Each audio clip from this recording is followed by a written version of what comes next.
Hi again, everyone. So this is video number 2 of Tuesday the 18th of March 2020, lesson number 2. So here we are. We've got our 1, 2, 3, 4, 5, 6 and number 7, which is now subsumed. This number 7 gesture, which is now subsumed into this figure here. So what I'm noticing now, having had an hour or so just to check out what's happening here, I can see now that we've got 3 figures increasing in size or diminishing in size. So what that's doing straight away is creating a space. It's creating a feeling that the figures are not just floating on the picture plane, but they're actually occupying space. So if I was to do something like that,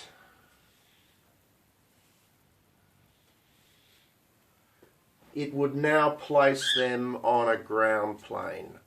Okay, so the figures are now occupying a real space, and could we call this the beginning of a narrative? Because we're placing them somewhere. We don't know where yet. Okay, now one of the ways that we develop the figure is to work directly on the figure, but the other important method is to work the space behind the figure.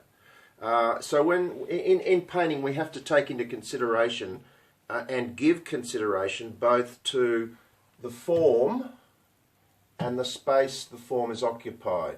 So in other words, the figure and ground relationship must be established. So I'm still looking at this figure here as being the one that's speaking to me the most. So what I'm going to do now, just very carefully, is try and build this figure out a little bit more, but not by working directly on the gesture, rather working behind the gesture.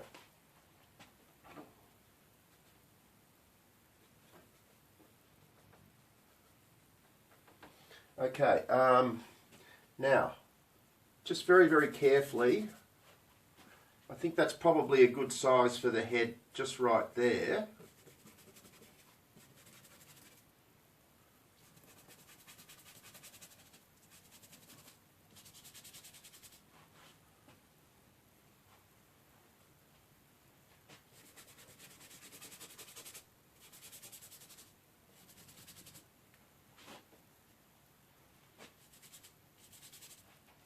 So I think you can see already, without actually working directly on the figure, I've given the figure some substance by working the space behind it, by working the surrounding space.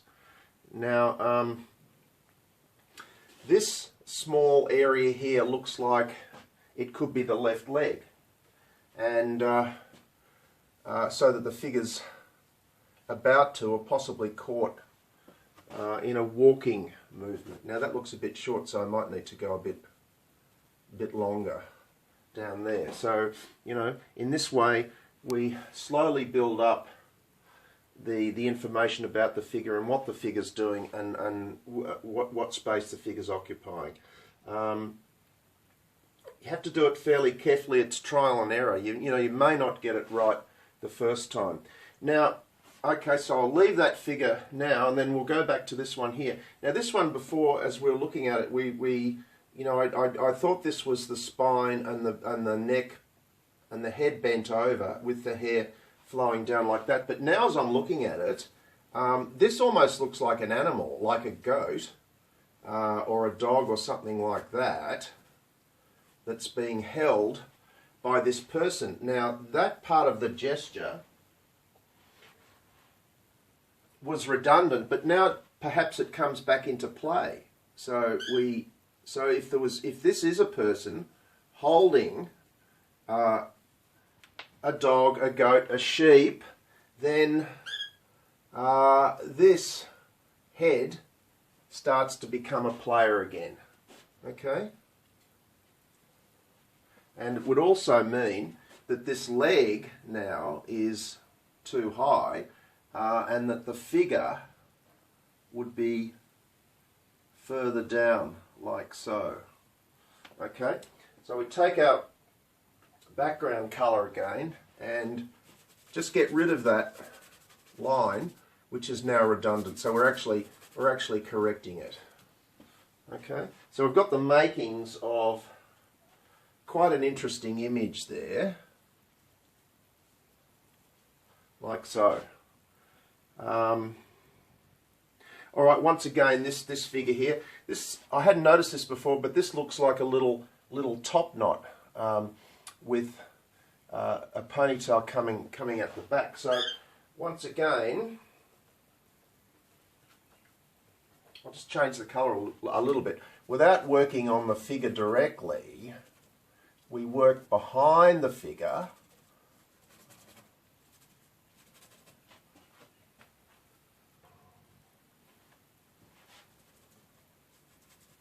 to emphasise and bring out that form, bring out the volume. So just little by little you tease the image out, and it's a combination of what the marks are giving you and what your memory and what your imagination is seeing in those marks, and what you see will be quite different to what I see or to what someone else sees. Now, actually, I'm liking this colour a little bit better. This colour here seems to be a bit too strong. It is a raw sienna. So here I've got some raw sienna in the Payne's grey, but there's more Payne's grey. So I think that's possibly a little bit better colour. Now, once again, we still have problems with what's happening down here. So I might need to look at that and think about it a bit more.